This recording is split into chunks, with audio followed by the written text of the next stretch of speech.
Hello there, chummers, and welcome back to the Hard Knocks Sorority podcast, a Shadowrun 4th edition actual play podcast. It's been a while, and I apologize for the delay in getting new episodes out. We've had another episode of Technomancer's Wrecking Havoc, aka yours truly once again managed to lose a session. Fortunately, not too impactful. Prokop hired the team to rescue Rigor Mortis from the Warehouse Alliance. Grace did some astral recon, and the rest of the team scouted the Warehouse Alliance facility in Puyallup in the physical. Grace discovered some truly unsettling things in the warehouse, as well as quite a bit of security. And of course, she charmed some Watcher spirits. But the team has hatched a plan. In episode 27, we find the team on a roof in Puyallup, overlooking a Warehouse Alliance facility. Boxer does some sniping. Cecile levitates ice. Grace twirls a hapless guard. And Deandra drives. As always, featuring Beth as Grace, aka Nightingale, and Val as Ollie, aka Boxer. Veronica as Cecile, aka College Girl, and Kat as Deandra. It's really whiz that you are joining us, and I hope you enjoy this episode. If you do, please tell your friends and leave us a positive review. We are available on most podcast services, YouTube, iTunes, etc. You can also find a link to our Discord server in the podcast description and on the YouTube channel. We would love to hear from you, and we share a lot of in-game pay data there as well, such as maps, intros, fluff, and character stories. On other topics, the secretive guild of Shadowrun podcast and content creators that I may or may not be part of invites you cordially to check out the great pay data that is being created for you on the Matrix. Today I'm going to reminisce about some of the first Shadowrun content that helped rekindle my love of the game. The Arcology podcast, the Neo Anarchist podcast, and Radio Free Detroit. The Arcology podcast is, in my opinion, a kind of Goliath of the Shadowrun podcasting scene, created by Mr. Johnson himself, with literally hundreds of episodes recorded. It encompasses an actual play campaign and also reviewed published content, did explainers on rules, and invited notable Shadowrun personalities on for Q&A sessions. The Neo-Anarchist podcast by Opti is both a lore dump with each episode covering a year in the Shadowrun timeline and a commentary on the history and Opti's own experiences, and a bit of a radio show as well. For anyone looking for a good dive into the lore of the game, there's no better place to start. Radio Free Detroit is more of a radio call-in show and audio storytelling taking place in Detroit. It covers lore, questions of mechanics, and mixes in a very entertaining dose of audio drama featuring several Shadowrun podcast notables, including Opti. All three of these shows are highly recommended by myself. Thank you again, chummers. Don't forget, watch your back, conserve your ammo, don't let your magic support get geeked, and never ever make a deal with a dragon.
So, where we last left our intrepid adventurers, our heroes, they were standing on a rooftop in Puyallup, which they had accessed surreptitiously, or so they thought, until they saw a drone circling overhead, which may or may not be hostile.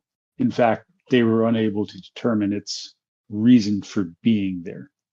However, from their vantage point, they are overseeing a private prison slash warehouse and trucking transshipment facility from which they intend to rescue an inmate who is a friend of one of their companions at this time. And the plan was that somebody would use magic to levitate ICE into the recreational yard to grab the target of the rescue attempt and levitate him back out over the wall. And Dinder would act as a getaway driver and whisk them to safety, while Boxer would stand overwatch with a sniper rifle in case the guard in the guard tower across from you decided to start shooting. And Grace was going to provide magical overwatch and support. Moral support. I mean, magic support. Oh, yes, and we shouldn't forget that the pony has a lot of stun damage and is feeling kind of bad. Right. And Cecile, aka College Girl, was going to do her best not to get her shoes dirty. That's always the plan, Paul? You also can't crank them. They're authentic leather. No, they're just real cotton, okay? She's not rich enough to afford real leather. Going to do her best to keep her hair from getting mussed. She would actually probably be okay with her hair. She could just magic that back. Can't she also magic back clothes? She was doing her best to appear stylish on the rooftop in Puyallup, which was extremely difficult to do in terms of this is a volcanic ash hellhole. Oh yeah, no, she's gonna have a rough time cleaning clothes. All right, and now a recap of the plan. We hope to get our target. What's his face? Rigor Mortis. Ash Jack. What's Rigor his Mortis, face? aka Matthew Vashon. What's his face? We need to get into the recess area, and then we lift ICE over, slap the head jammer on, and lift them both back up and over the wall. That's right. You guys were feeling very paranoid about cranial cortex bombs. I mean, wouldn't you? Only takes one. Am I the person holding the jammer at this moment, or do we have another? Presumably you would have already given it to ICE. Although I don't know where ICE keeps all this shit.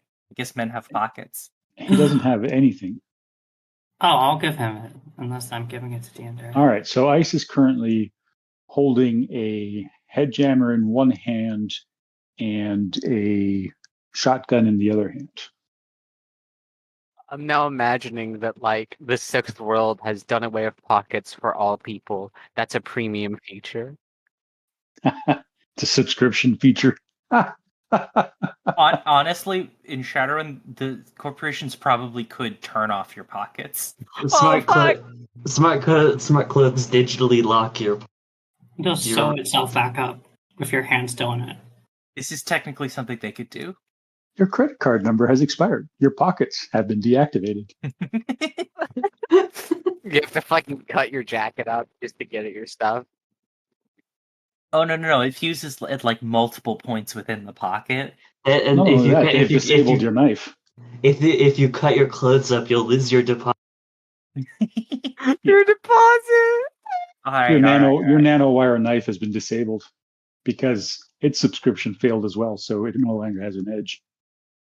All right, Boxer. So you're currently all on the roof. No. Just as we left off last time, I think Dientra and Ice went to go set up in the car. Okay, so they've climbed down in the back into the alleyway. Which vehicle are they going to use? Are they using the bike? So they've got the bike with the sidecar. So Why not the van? Because Dinder will drive the van. It's Just Grace's won't. van, and she's going to need it to get Boxer and Cecile out of there. That's true. So, is the sidecar going to fit 2 grown men? I mean, we've established before that the bike itself fits 2 people on it. The sidecar is just for people that don't feel safe, like riding on the back of Deander's bike, which Like Hopefully Ice. would be most people. would not include Ice.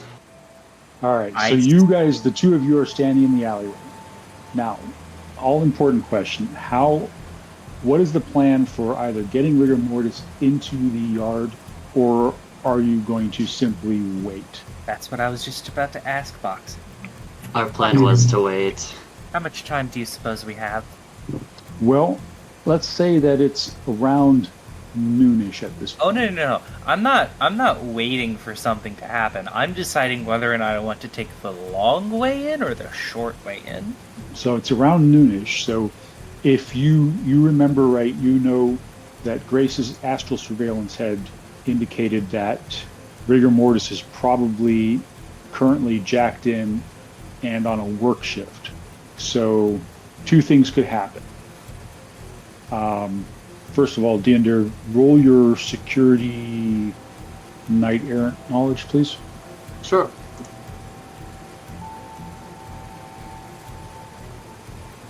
Knight errant. Two. So you got 2, and so you're thinking to yourself as you're down there, okay, so it's around noon. This guy's probably done his first half of his shift in the machine, jacked into the machine.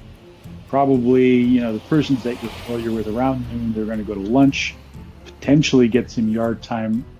If not, then the next time he would potentially be de-rigged and have access to the yard would probably be around 4:30. Okay. I assume Deandra tells us this. Yeah, I'm gonna kind of sit there for a few minutes and be like, I don't think they know, and then I guess whatever virtual communication device we're using at this point, I'm not gonna yell up to them on the That would be stupid. that he's probably gonna be in the yard at 4 p.m. or at 1600. Right? You could always climb back up and tell them in person. Nah. And Boxer also over the virtual communication is offering image link to her weapon cam, which is magnified and enhanced. So Deandere pulled out her basic ass comlink and dialed up the rest of the team and relayed this. Ice, who is standing next to her, who does not own comlink, listened intently and nodded. Presumably Deandra just texted us. Yes. Deandre doesn't call all the time, but sometimes she does. She has a little bit of that old person calling. She's the person who, like, those memes about, like, your friend suddenly and aggressively calling you, like, she's that person. She's the cause of that. Okay, so we have until about 4. Boxer. Or potentially at noon if the guy gets a lunch break. I am going to be lying down on this lovely rooftop here. Make sure It is no one ash and bothers me. soot covered. Oh, great. Your clothes, your houndstooth blouse is going to be, or jacket She is does going not to be have absolutely that yet. She is still in her basic bitch clothing. The same clothes you've worn for the last, 2 weeks. Let's just hand wave and say she has magic cleaning. This roof is absolutely... Well, you guys got your laundry done when you were hanging out in Terraslar. Oh, sure. I'm just sure she's figured out some way to do a little bit of magic, But this roof is absolutely filthy. There's a thick layer of volcanic ash and soot. He's still gonna have to wash it. Yep, you're getting covered in it, no matter what you do. But if you lie down, you are going to be, yes, dirty. I love that summary. Boxer's prone. Dirty. And I have to decide if I clean off an area with my hand, is the Not wind gonna just work. the wind's just gonna pull it back? and it's sort of settling out of the atmosphere anyway. You guys are, as you are standing there, getting dirty by pure nature of being in this hellhole called Puyaloop. All right. First of all, Boxer's setting something up. She's setting up chameleon netting on the rooftop for both of them, and she's gonna ask Cecile to lie down. Fine. Wouldn't Grace be with them? Yes, Grace is with us. And Grace, she has 2, and from what I understand, they're large enough to fit 3 people with just 1. So, Okay. And Paul, I am going to be I'm going to be probing the prison network in Cold Sim VR. well, the 2 ground operatives approach. Boxer's gonna launch her drone, the Lockheed drone, and just set on a basic patrol around the building with telling it to report any approach, basically, to the building. Maybe feeding it some basic, like, look for this. Does that even work if you're not a rigger? I mean, basic commands. It's not like... Try to just give it a command via your comlink. Yep. All She right. has it in her head. So as you fire up your drone, you get a warning on your comlink saying that this is a restricted area. Mhm. It doesn't say you can't run it, but it does say it's a restricted area. And Is there a way to have it be directly connected? Like, put it in the PAN network? Put it in hidden mode. Yeah. Wait. Yeah. Some part of me is like, no, that's illegal. And then I remember that's kind of the point. Yeah, she puts it in hidden mode. so, Cecile, you do notice that there is some interference, some static here. Could be that there's some jamming going on. Okay. Is that going to significantly affect my probing attempts? Or just something to note? It's just something to note. Okay. So you're looking for what was it you were looking for again? I'm probing the system. Long-term hacking and cold sim. All right, so you're cold simmed into the matrix and you're trying to get into the server for this facility. Yes. I'm probing the target. It's an extended test with the threshold. Extended test against the system plus firewall as the threshold. Interval test is 1 hour if done via VR. Okay, so you're seeing, what are you seeing then? You're seeing the public access node of this facility. Indeed. However, the interval is an hour, so are we committing to spending an hour doing whatever it is we're doing? Yes. Grace has no objections. She's probably like resting her poor little head. Actually, can't you reduce your stun if you like rest for a couple hours? You can reduce your stun if you sleep, if you rest. How long do I have to rest for that? Well, I would say that you're not going to be up there long enough and not resting enough to reduce your stun damage. It's not restful enough. With ash falling in your eyes constantly. All right, so you are going to roll again system plus firewall. That's an extended test, and that's the threshold. Okay, so your threshold is 7 hits. Don't tell me that. Oh, come on. Plus 6 because I'm going for an admin account, so it's 13. Okay, actually, hold on. I'm only going to go for a security account. I don't think I'll be able to get an admin account in time. Yep. 1! Off to a terrible start. Oh! And it's a glitch. Not again. It's just a regular glitch, not a critical glitch. So for each roll, how much time is that? It's an hour. Yikes. All right, so an hour has passed. What are Deandira and Ice doing down in the alleyway, and what are the rest of you guys doing up on the rooftop? I'm pretty sure we were going to like communicate when the guy entered. When he went into the yard. So me and Ice weren't just sitting outside on for like hours. So I imagine Deandare's up. Presumably in the back of the van. I mean, she's probably sitting on her bike, helmet on, reading a book. Like a physical What are book? you doing? She's weird. She's crazy. She's wacky. Yep. What are Grace and Boxer doing in this hour? Grace is probably using baby wipes very obsessively to try and clean herself. Like, her eyes and her nose. She's probably given up on actually cleaning out her fur. She just wants her face to be clean, and she's probably still been working at it for, like, the entire time they've been waiting. Just because there's so much of the shit in her fur. It's a never-ending job, just keeping your eyes and ears clean. Funky, ashy ears. God, that sounds terrible. Yeah, it gets caught in the bad fur and sort of Boxer. clogs up. And Boxer wears a hood and rebooted for this purpose. so she does. And Boxer is just sort of observing. Yeah, she's used to this. She keeps nice and still, observant, though she's beginning to think of maybe pulling up Solitaire on her comlink. Just solitaire? Can't be too exciting. All right, give us another roll then. Okay. Hopefully this one is better. 2. All right, so another hour passes. The ash is starting to build up on Cecile as she's sitting there.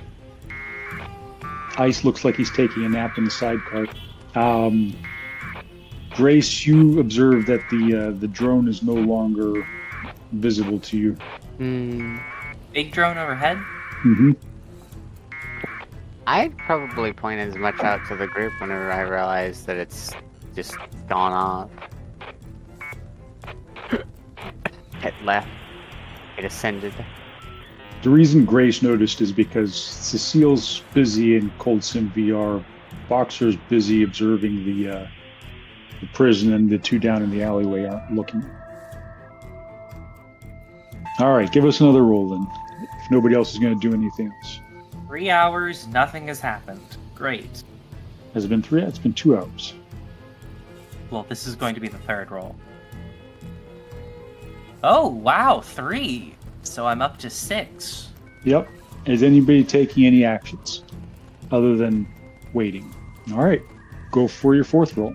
Don't think I'm gonna get it unless I edge this roll. And even if I do, that's unlikely. Another 3. So that makes 9 total. All right, you have your security account after I? 4 hours. Wouldn't it be 10? 10 threshold? Why would it be 10? Is a +3 from security, right? Oh, sorry. Yes. So All right. I'm So you're up just to shot. 9 after 4 hours. Is anybody taking any other actions after 4 hours? Deandare has finished reading the chapter in her book and has pulled out a very old paper and started doing crossword. Oof. I have... Yep. Boxer has put on a sim recording in the corner of her vision. All right. So, Dindir, you know that you remember at this time that it's 4 in the afternoon. The chances are within the next hour or so, this guy's going to probably be getting off of his work shift in the facility and have recreational time available to him. Whether he takes it or not is another question. Well, he better take it. Deandare is going to hit Ice with her newspaper and put it in a sidecar and text the group, eyes up. It's almost time. Like 1600 exactly. I need a little more time to get into their system, Cecile types back. Well, we're working on something of a fine line here, so... Alright, Cecile's going to keep working on this until something happens. So I'm not going to roll yet, but like at the end of an hour. Give us a roll then. Okay. Nothing happens, then yeah. 2! That makes 11 total. 11 total, and yep. You get a little thrill as as you see your security account come together and your credentials are available to you. All right, that's the group. Okay, I'm in. Has he come out for recess? Has anyone come out for recess? Yes, there are several inmates in jumpsuits, sort of a dark green jumpsuit.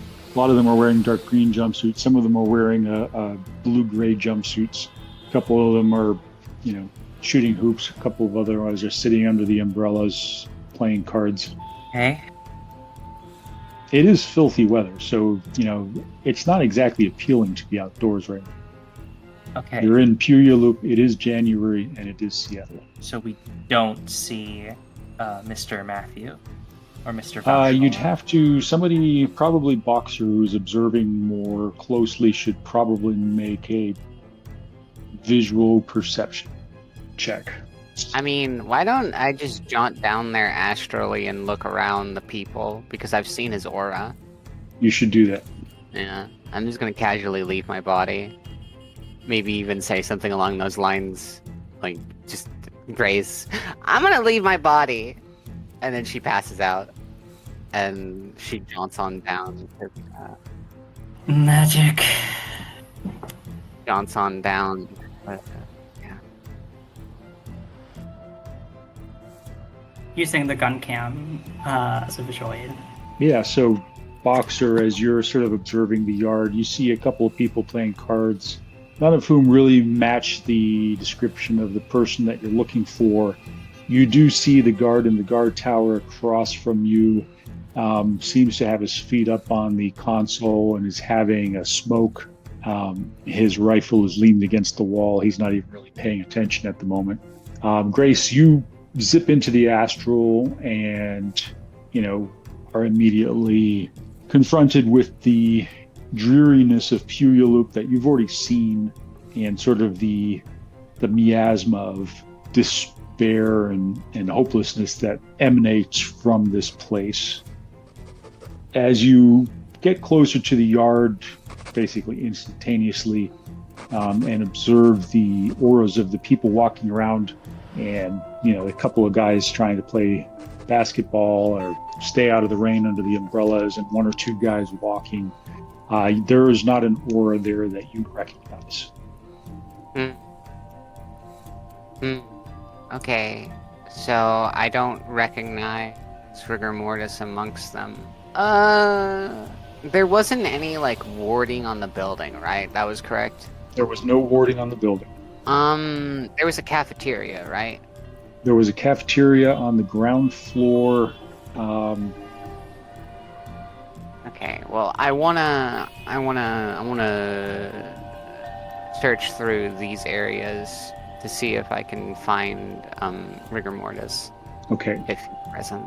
You pop through the wall into the dining room that you had seen before, and there are several metahumans lounging around. Some of them are eating. There are a couple more behind the serving counter in the kitchen. You can tell from the auras that they are inmates / prisoners. They just have that aura to them. A variety of metahuman types. However, again, you do not see Rigor Mortis. What about the gym then? You slide through the kitchen and into the gym. There's a fair number of people currently in the gym, and none of them are Rigor Mortis. You do see a guard standing in the doorway right here, observing the prisoners, and he does appear to be magically active, though not observing in the astral at this time. Okay, I want to go straight to the work bay and see if Rigor Mortis actually was moved from his pod. Okay, do you go straight through the ceiling, or how do you get there? I think, knowing the layout of the building, she would probably go through the floor, but maybe trying to get herself in a corner so that astral line of sight would be broken from that guard station right at the door, just in case the officer blinked into the astral for a second. So you go back into the kitchen and then pop through the floor right about here, where you know that you'd be protected from the guard station over here. So I meant like this corner. That's what I was thinking. Okay, so that would actually take you. Let's go back one. So you were here, or you had come through here to look into the gym, right? And there's a guard station over here and a guard. You do remember that there was a guard station here, but because the glass was opaque to you in the astral, you couldn't see anybody inside of it. So you basically floated around here and then down through this corridor and up into sort of, you said this space you want to hop into? I was saying this corner. Yep, so you pop up into there, and sure enough, you do see that there are the two guards that were there before are still there. One of them is a mage. He is not observing in the astral. And you see that the machines are empty at this time. The doors are open. Mm. You could tell before that they were occupied. So at this time, they're empty. The one that you had seen Rigor Mortis in is empty. Are there any like astral traces from him being in the pod when he was removed, or is it just kind of like? It's a big jumble of astral traces. Obviously, these machines are used by different people at different times. So there's also sort of just the atmosphere and the astral in this building is unpleasant. Foul.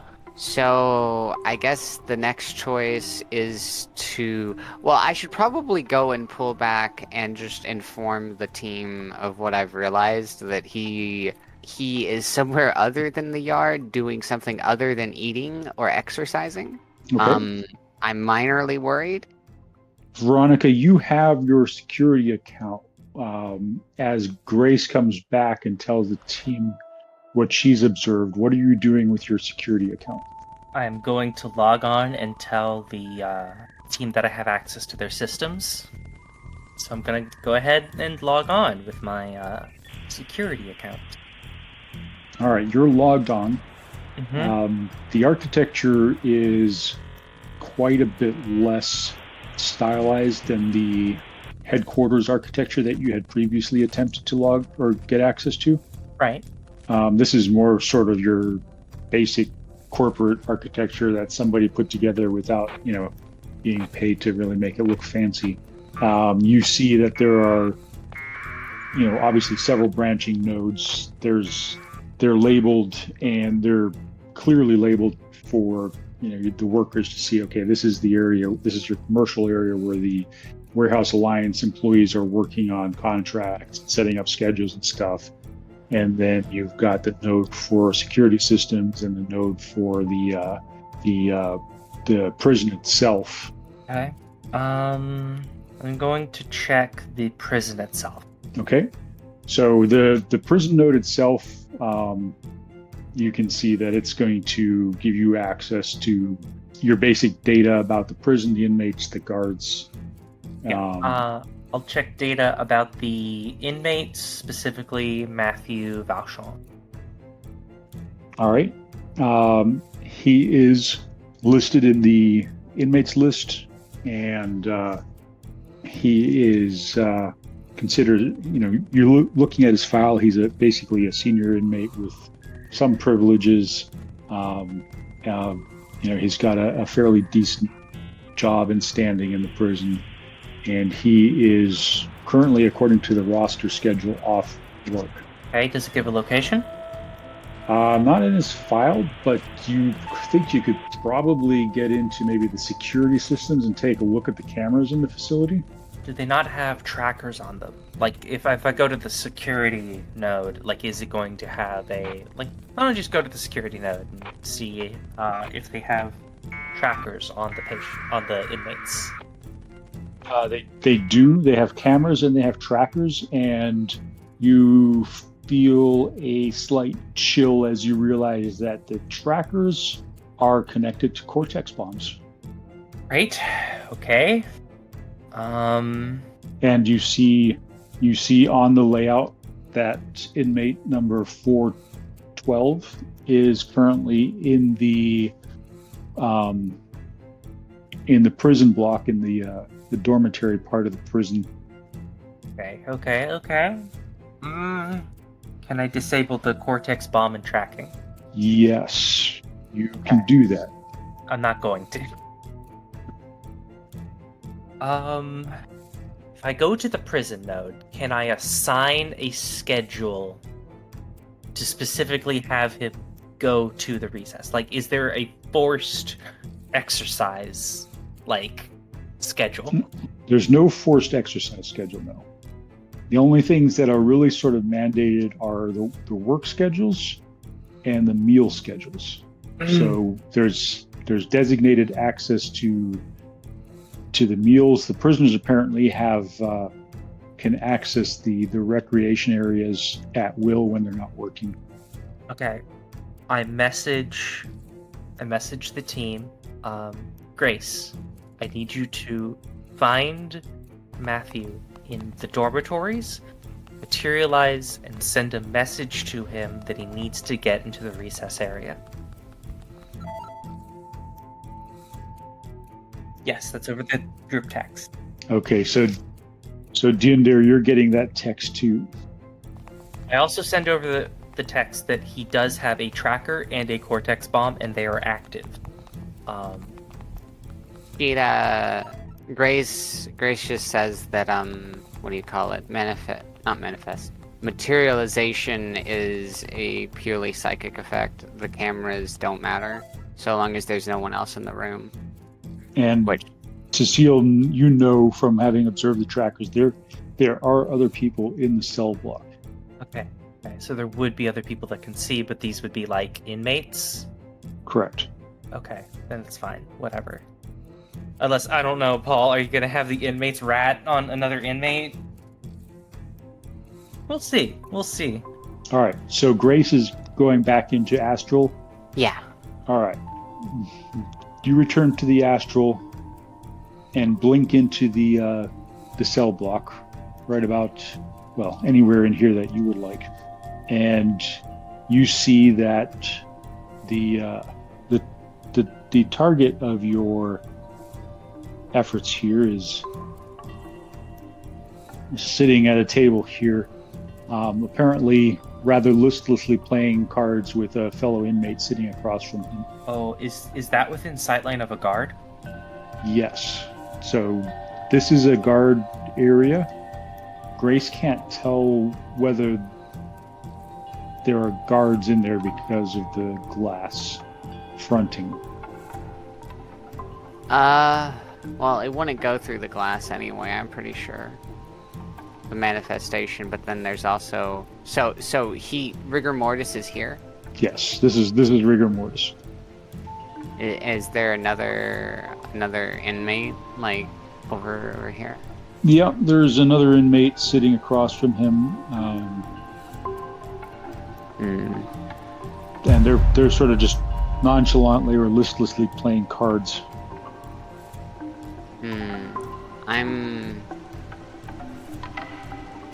I'm thinking about how exactly materialization works.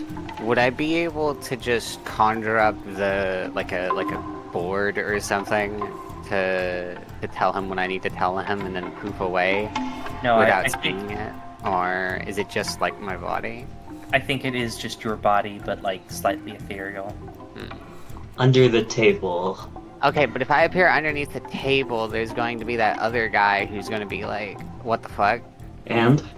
There's also the possibility that when you tell him something, that the guard will hear you speaking.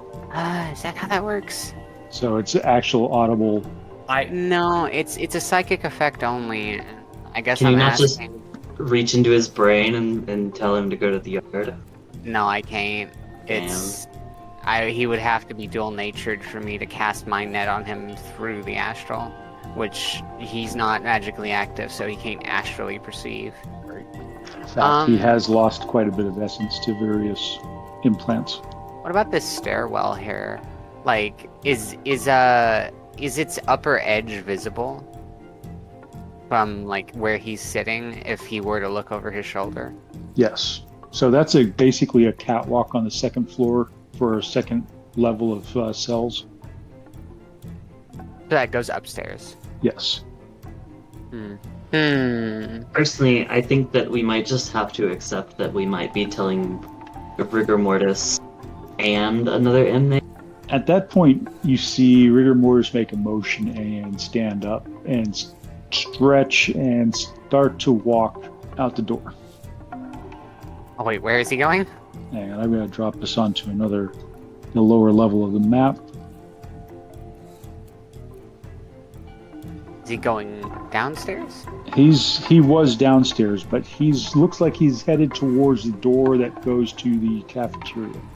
So he's going upstairs, right? Nope, he went out the door here. Okay. This area here is it unoccupied, safe for him whenever he steps in? Yes. Grace is going to use that as her opportunity, and she's just going to appear and immediately say, so suddenly there is this small creature in front of him, and it's looking up at him quite, serious in its face, and it says, Rigor Mortis? Hi. I don't have very long to tell you anything. You need to go to the yard, right now. And then, before he can, probably say much other than, shout, or be like, what the fuck, she's gone. Alright, so you pop up, you say that, he looks surprised and stops for a second, and then turns to look towards the window and smiles and just sort of walks over and knocks on the window and points at the big door. And the door's open and he walks out. You're still in astral here, right? Can you hear me? Yeah, I can hear you. So you're still following him in astral, right? Yeah, watching him, how he moves. All right. So he sort of nonchalantly saunters out through and out into the yard. Okay. I can see his position still, right? Yes. You have not turned off the trackers yet. I message Deandra and Ice that they need to go to the wall now. I see the message and start my bike enemy rev and just full throttle accelerate. All right. Ice is sitting in the sidecar. He's holding a shotgun. Boxer, as you're observing the yard, you see a man matching the description of Rigor Mortis exit and nonchalantly walk out into the middle of the yard, look around surreptitiously, and just sort of start walking around. Group, be advised, target has exited the building. Confirm? I can confirm. Grace comes back to her body and gasps, and she says, I did it! I did it! How big is the yard again? It's pretty big. Okay. Great. So, are you still in Cold Sim VR? For the moment, yes I am. However, I'm going to exit Cold Sim VR and just go AR and stay connected with my security account through AR. Who's going to be doing the lifting? I can be an AR and do stuff in the physical world. In the magical world? Well, I mean, I can cast spells, yeah, while having an AR interface. All right, so Deandra, you're taking off on your motorcycle, and you said you're going to full throttle, and you're going to basically get out of this alley, turn around, and get out onto the main street and close to the wall? Yeah, I'm gonna cut across lanes and just completely fuck other people over to get there. All right, make a pilot ground vehicle test. Ooh, fun. I should probably edge this, because why not? Oh. Would kind of suck if there were a car accident and we lost. Yeah, that would Deandra and suck. Ice die in a car accident.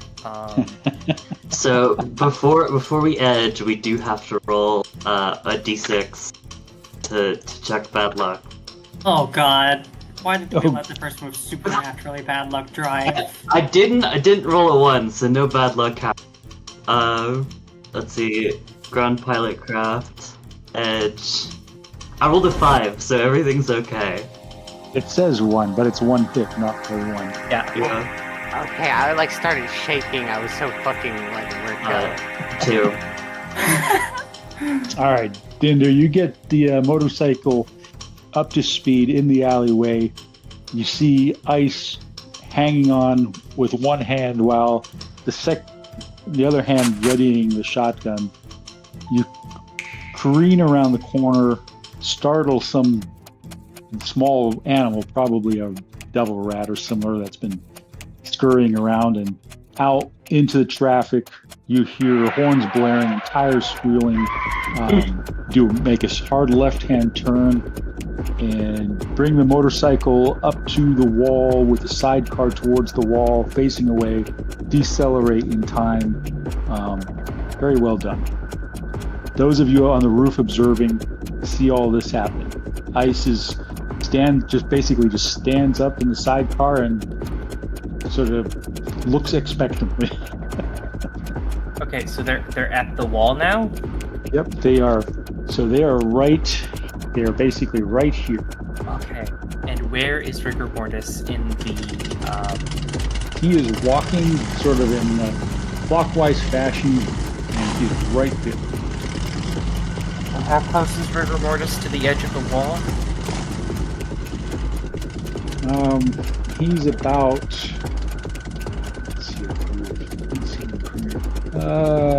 He's about 10 meters from the wall. 10 meters? 10 meters. Or Clarify. 5 meters from the wall. 5 meters from the wall. 5? I'm fine with 10. Okay. I'm gonna metagame a little. How beat up is Grace? Huh? Oh, okay, let's see. I have 6, 8 boxes of stun and 3 left on my track. So I'm kind of fucked up. Okay. Sorry, fragged up. Okay. I am going to. Okay. I'm going to cast levitate on. Can I see? Okay. Can I see? So I can see what's his face, Ice with the head jammer, right? Ice has the head see jammer. ICE with the head jammer. Yes. Should we stick the Phoenix on the building at this point? Since we're doing it? Not. Does Grace ask this? Yes.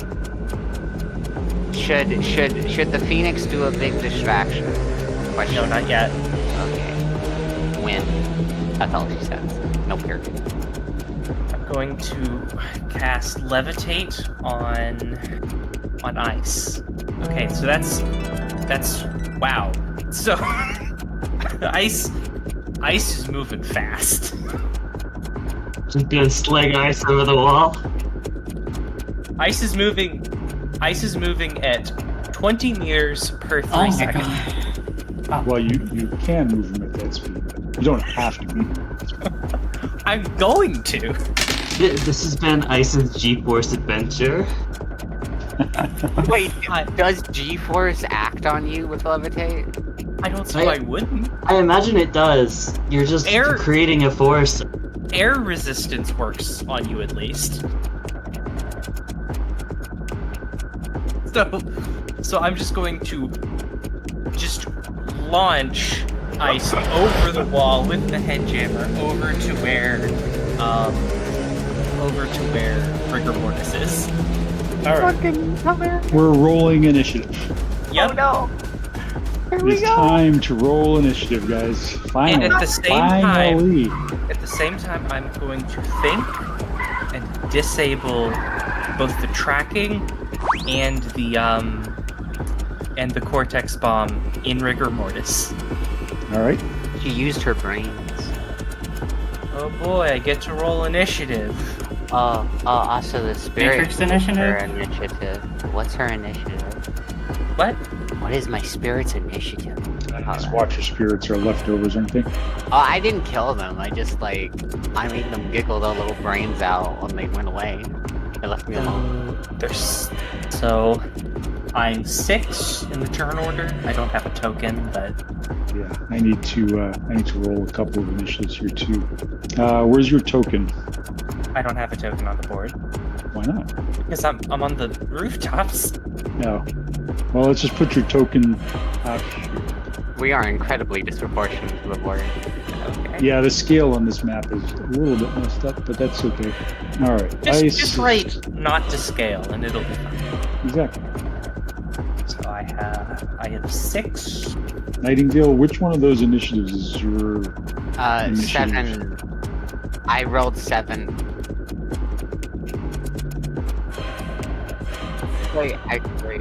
Wait, how does this work, the initiative? Is it just what it rolls? 7?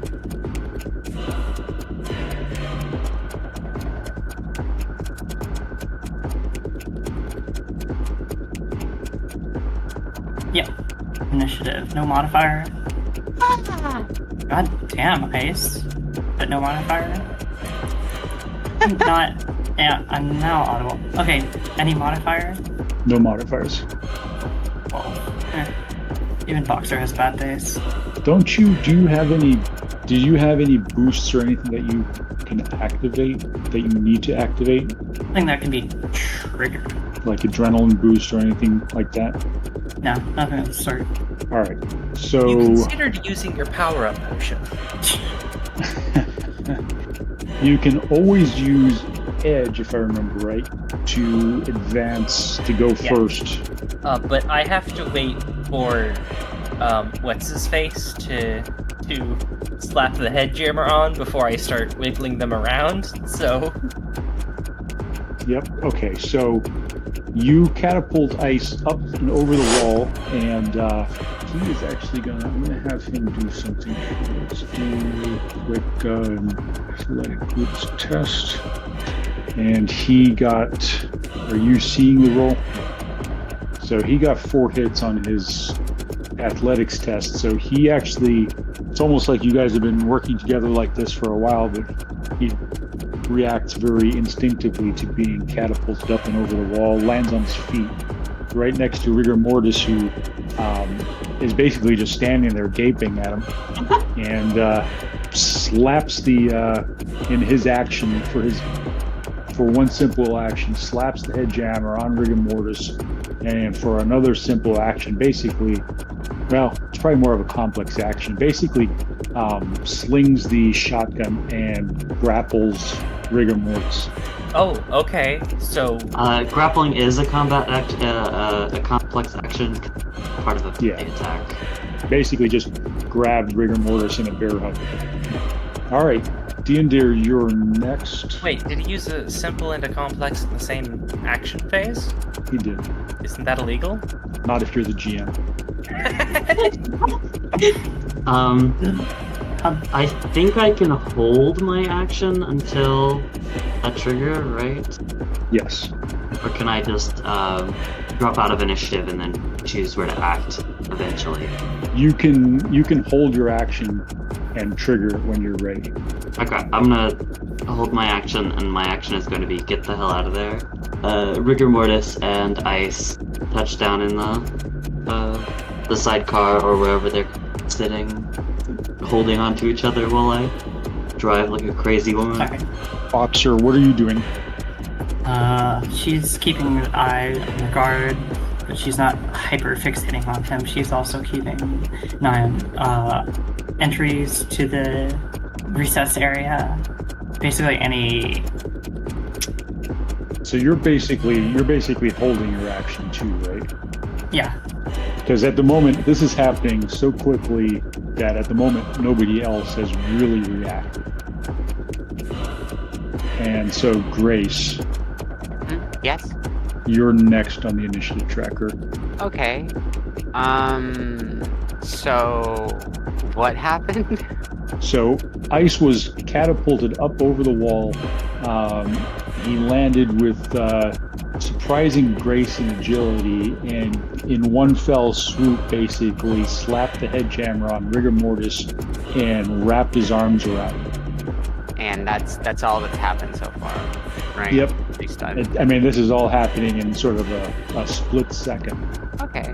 Well, Grace is going to, like, watching this through a pair of binoculars. I think she's just going to try and scoop him up. Ice, specifically. He's still being levitated by me. Oh, you still got him? Well, I haven't dropped concentration. Well, I mean... I'm just slower than you, I'm sorry. Where is the turn order? I'm not on the turn order. I'm at 6. Below you? Oh. I mean, I guess it doesn't change much of anything now, does it? Veronica, Cecile was at She at rolled a 6. 6 for her initiative, yeah? Can I see this guard here? Do I have line of sight? Physical line of sight? There we go. Yes, you see that guard. He's in the guard tower. He was just sort of sitting down, lounging back, smoking a cigarette, and his rifle had been set aside. Okay. In that case, we are going to cast Levitate Force of 3 on him and give him a spin. All right, go for it. Ooh. Nice roll. And I don't take any drain.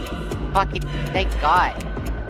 All right, you grab him and lift him up and spin him around. Is that what I understood? Yeah. Yeah, I'm Alright. just he's like his foot is going to start glowing and he's gonna get jerked suddenly off of where he's laid and he's gonna get spun around like Yeah, imagine the guy leaning back in an office chair with his feet up on the desk and a cigarette in his hand, and you just grabbed his foot up off the desk and flung him around. Hold on, I need to roll my drain. I didn't because... that's fine. All right. He gives a surprised yelp and tries to grab for something to hold on to, dropping the cigarette. Oh no. oh no, the cigarette! Rigor It's Mortis gonna start a forest fire. goes next, and you can't see if Rigor Mortis is doing anything. And then the guard goes, and his action is basically he is surprised and he is attempting to hold on to something to regain his balance, get his feet underneath him. So his turn passes. Would roll his body and strength to see if he resists the levitate. All right. I will do How that. many does he need to get to resist it? Hold on, let me check the spell. It didn't apply to ice because ice wasn't resisting, presumably. He only rolled a 1. Oh, so probably doesn't matter anyway. So this man has just been jerked up into the air, turned over on his head, and is currently spinning around. Like, Yep, and he's yelling and desperately reaching around trying to grab a hold of something. he's in the This is the garbage. reason why people hate. He's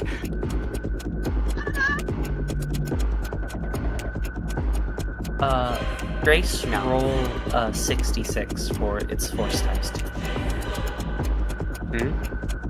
what? For the guard, it's versus force times 2. So that's 66. Yeah, it's fine. One hit. Wait. 1 hit.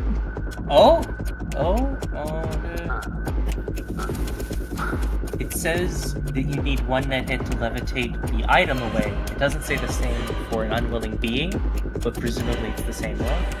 So, does that mean his turn was consumed by trying to not get fucking ripped up into the air by this strange force? Like grabbing at his feet? No, it's just a opposed test to see if it works at all. Oh, so... It works. Okay. It works. So it's Paul. I just want to make sure we know the rules for the future.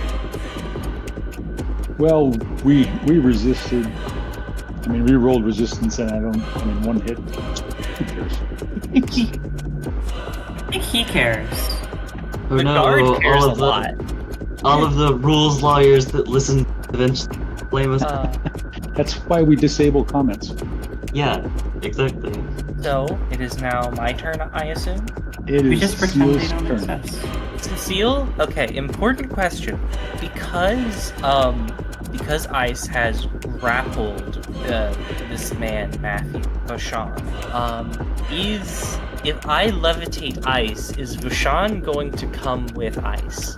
Yes, you clearly can tell that is Ice's intent here. He has a firm grip on Vashon, Okay. and the man is quite a bit smaller than Ice, so you expect no difficulty for Ice to be able to carry you. Okay. I just wanted to make sure. In that case, I am just going to very naturally lift them back over and... Are you going to accelerate them at the same pace Oh, that you yeah, accelerated absolutely. Ice into them? All right. So Ice is going to make one more quick test to make sure that he keeps the hold. And he has 5 hits, so he keeps a hold of Rigor Mortis. What was that last roll for, Grace? That was spirit initiative. It's initiative. So did you summon the spirit? It's been with us this entire time. I guess I would roll it's an astral initiative. But whatever. It's not doing What was its initiative? 13? Yeah, I wouldn't have told it to do anything yet. So it doesn't really matter. Can you guys can see the turn tracker, right? Yes. Yes. Do you see the little cogwheel? No. So that's only I can add those guys. You have the power, Paul. We Apparently cannot only I democratize have the it. power. Apparently. That's unfortunate. It'd be really nice if you could get a clerk to do this for you. Yeah. Maybe if when the podcast takes off, we'll have enough money to hire somebody to do that. To do all the, like, the hard part Clerical of work. playing on. Just sit next to me with a rules book and make sure I stay on track. We hire a rules lawyer. All right, so We import one from Germany. We import one from Germany. yeah, Cecile yanks Ice up and over the wall. He's got a firm hold on Rigor Mortis, who comes with him and yells loudly as he goes over the wall. And so, Boxer, you're seeing that. And so I guess anybody who has another initiative pass. Ice has another initiative pass. I have else has 2 another more. initiative? You have 2 more? Okay. Yeah, and I'm still holding my action, I guess. So. And Boxer, No new people, so she's still just watching. do you have another initiative pass too? Yeah, she does. Okay. She has another after that too. You're watching the guy get spun around, fall off his chair, lose his cigarette, and then all of a sudden, Ice and Rigor Mortis come flying back out. And those of you observing can see that Rigor Mortis is shocked, surprised, and just now really starting to sort of struggle against Ice, who picks him up physically and sits him down in the sidecar. And it looks like Rigor Mortis is trying to get back out of the sidecar, and Ice is pushing him back in and yelling at him. And finally, you see Rigor Mortis you see the look of recognition on his face, and he just sits back down in utter shock. And Ice jumps on the back of the motorcycle behind Dare. Helmet's on, and then I speed away. All right, make another pilot groundcraft test for me, please. I'm not gonna edge this one. 2. All right, so tires squeal, and you take off through the traffic.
The Tops Company, Inc. has sole ownership of the names, logo, artwork, marks, photographs, sounds, audio, video, and/or any proprietary material used in connection with the game Shadowrun. The Tops Company, Inc. has granted permission to the Hard Knocks Sorority podcast to use such names, logos, artwork, marks, and/or any proprietary materials for promotional and informational purposes on its website, but does not endorse and is not affiliated with the Hard Knocks Sorority podcast in any official capacity whatsoever. The music for the Hard Knocks Sorority podcast was written and performed by Trace Mineral. The Hard Knocks Sorority podcast is licensed under a Creative Commons License 4.0, meaning you are welcome to use the material as long as you give us credit.